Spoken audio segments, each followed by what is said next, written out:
everybody, it's Brandon, the Weekend Cruiser, where I go on a weekend cruise just about every weekend, and I'm excited to be on the inaugural sailing of Celebrity Reflection doing weekend sailings. Now, this is the first time that I'm aware of, at least, that Celebrity has done weekend sailings consistently. They've been doing some 4 nights, which is Thursday to Monday, which I also love, but this is the first time they've done true weekend sailings. And when they initially came out with this schedule saying, hey, we're going to start doing the weekends, I was super excited. As you all know, I am looking forward to sailing more Celebrity, but I had some questions. What is a weekend on Celebrity going to look like? So we're going to talk through today, who are the people? So when you think of Celebrity Cruise Line, you think of a different demographic. Who are the ones that are still coming to the weekend sailing for Celebrity? We're going to chat through the shows, the food, the ship that they've chosen to put here so that you have all the information you need if you're looking at booking a weekend sailing on Celebrity. So the first thing we'll talk about is the people. So when you think of a weekend sailing, it is different. Trust me, people on weekends cruises are just different. It is not the same demographic you can find on a 7-night. And on Celebrity, I feel like they traditionally skew a little bit older in their demographic. Here on the Celebrity Reflections weekend sailing, that is not the case. I would probably say the average age is going to be, or the median age would probably be about 40, 45. It is noticeably younger than even what I was expecting. I thought it'd be a little bit more senior. The sweet spot is going to be 30 to probably 60, 65. You're not seeing a lot really outside of that. The younger crowd, I think, are choosing to go to other cruise lines, and they just haven't come here.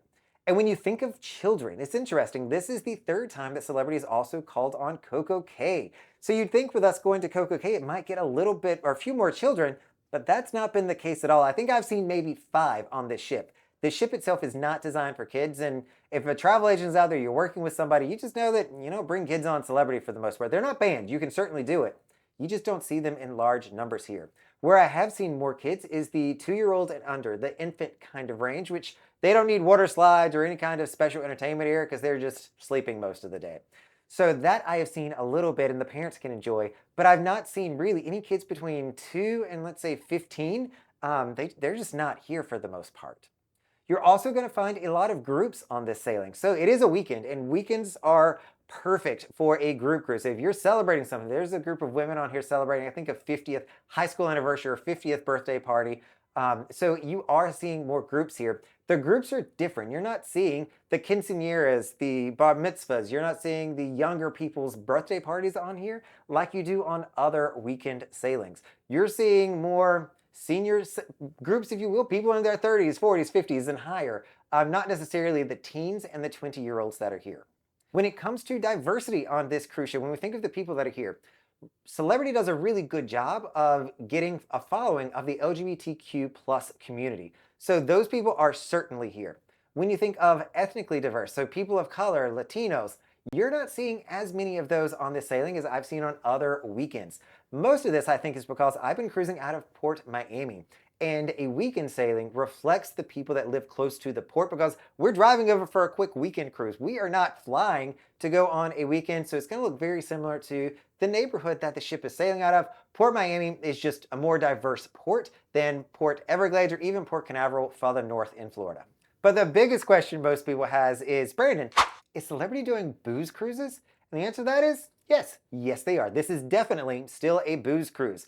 I will say that it's still probably more of a prim and proper booze cruise. Like, I don't see people getting stupid and crazy. But it was funny, when I boarded the cruise ship, there was a gentleman walking the hallway in front of me at 3 o'clock in the afternoon, already bragging about how much he had had to drink. And people here are living their best life. Make no mistake, this is absolutely still a booze cruise. It is a 3-night, so people are getting that drink package.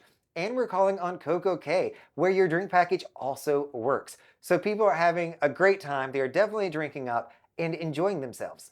What this is going to translate into is there's a higher energy on this cruise ship than you're going to find on a 7-night. This is not different from other weekends. Other weekend cruises are definitely a booze cruise as well. And you're going to find the same thing on Celebrity, where it's going to be a booze cruise with an amazing nightlife. So if you're somebody that wants to go dancing, you want to do the silent disco, you want to go listen to the DJ, this is going to be an amazing ship for you. You are going to find people out and about in large numbers through 2 o'clock in the morning, and then it'll probably start to taper off a little bit.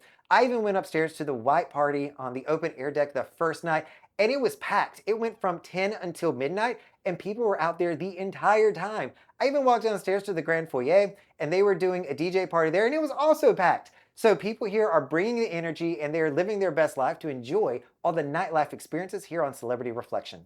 The good news behind this is one thing that I was really appreciative of. Since that nightlife is so good and people are living their best life, one thing that I love to do on any sailing is go to the cafe first thing in the morning. That is Cafe Al Bacho here on Celebrity. And they do have one on this floor as well, and it has been dead. So if you go on a Celebrity cruise ship, you know that this is a prime real estate location first thing in the morning.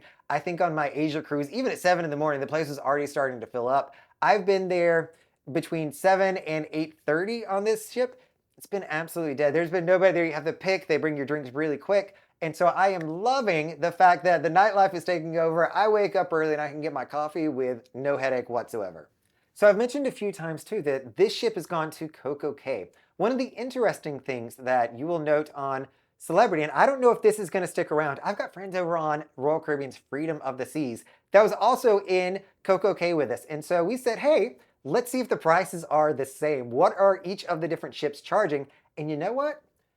Celebrity is charging more for the excursions, for the cabanas, for the Hideaway Beach here at Coco Cay. And so it's interesting. The way that they figure these numbers out is number one, they've got somebody on board who's looking at it, but it also comes down to a dynamic pricing model. So each ship, each sell date has their own pricing structure and strategy. So it was no surprise to look at a premium cruise line Celebrity and say, let's charge them a little bit more. If they're coming on this, they probably got some more money. And they did. There was a decent sized price difference between the overwater cabanas, the normal cabanas, the beach club, and Hideaway Bay access. So that's just something you want to consider if you're looking at going Coco Cay. If that's your primary thing, know that you may pay more on Celebrity. I don't know if this is going to change as time goes on, but for right now, Celebrity is getting charged more for Coco Cay.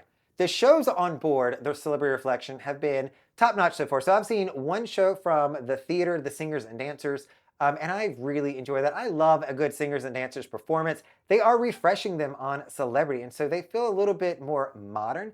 This one was probably a little bit slow for me. A lot of the songs that they were working with were just slower. So I wasn't a huge fan of that, but the entertainers, the performers always do a fantastic job. And the stage was really well done. They had different levels of stages going up and down. It was nice. The thing that I'll say that I didn't care for is last night they brought on board a magician who tried to make it a little bit funny, but you're looking at a cruise ship of 30 to 55, 60-year-olds. We're not 9-year-olds. And so I don't think that a comedian was probably a really great fit for our weekend sailing. I don't think that that's what most people signed up for when they think of a booze cruise weekend sailing is you want to go see a magician. So with that, let me know in the comments if you're an adult who likes listening to magicians. You may be out there. I'm just not one of them. And I heard a lot of people's feedback that the magician just did not hit the mark. It could have just been that magician, but I think that it's the sheer fact that it's a weekend sailing. You had a magician for a room full of adults. It just doesn't resonate the same.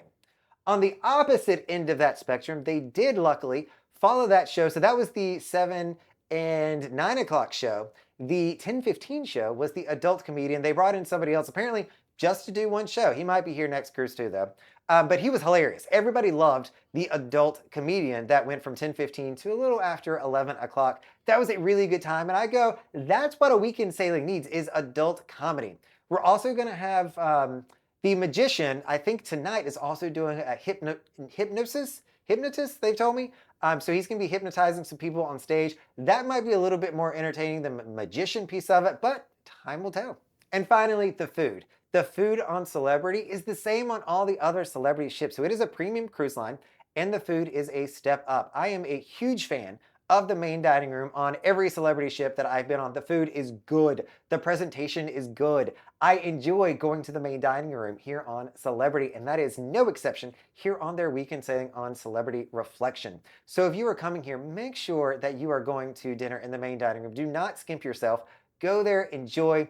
The buffet here, I'll say, is also really good too, though. They have a lot more options on the buffet. It's well spread out. They've got this beautiful sitting area in the back that you can go to and sit, watch the ports that you're in, or maybe just enjoy a nice breeze while you're eating. My absolute favorite to hang out, and they are not the only cruise ship that has outdoor seating for a weekend. MSC Magnifica right now has that as well, but it is really, really well done. The Celebrity Reflection itself, let's talk about this ship that they've brought here to do weekends. Now, Royal Caribbean is bringing their absolute newest ships. I mean, we've got Utopia of the Seas coming up. It's going to be sailing out of Port Canaveral in just a few months now. But here, this ship, it's not really that old either. It's a 2012 build holding about 3,000 people. So it is a good size ship. It is the largest and newest of the Solstice class that Celebrity has. This ship has plenty of pools, plenty of hot tubs, and spaces for people to be able to spread out. The design of it is still a more modern design than you're going to find on some of the other cruise ships like Magnifica or the Freedom of the Seas that are doing weekends currently. When I come on here, though, it is still a step down from its peers that feel a little bit more vibrant in colors. They've got more glass, some chrome, and some brighter blues and green colors. Here you're going to see more burgundy and gray. And as you can tell, this room here is pretty orangey at the end of the day. But the ship I think that they've chosen to start off with going into the weekend sailing is a really good size ship. It's not too large, it's not too small. It's going to give you more than enough specialty restaurants. It's going to have more than enough bars to accommodate all the dining or drink packages, I should say. And so I think that it was a really good choice, a smart choice on Celebrity to bring this ship over. I am still really hopeful that one day they will give me an edge class on a weekend sailing, at least do like a random 3-nighter that I can go on. I would love to check out a Celebrity Edge class to see how it is, but alas, they don't do weekends just yet. So as you can see, overall, the people, the shows, the food, Celebrity Reflection is really bringing it to the weekend market. I'm very excited that Celebrity has entered in. I would love to come here more. I don't have many more booked on Celebrity Reflection, but going into next year, I scored a lot of solo cabins on the Silhouette. That's going to be taking her spot later this year, doing the weekends out of Port Everglades. Everybody that I've talked to here is loving it so far. I hope that that continues, but I'll let you know should it change. All right, everybody, this is Brandon, the Weekend Cruiser. Hope to see you on a weekend cruise soon.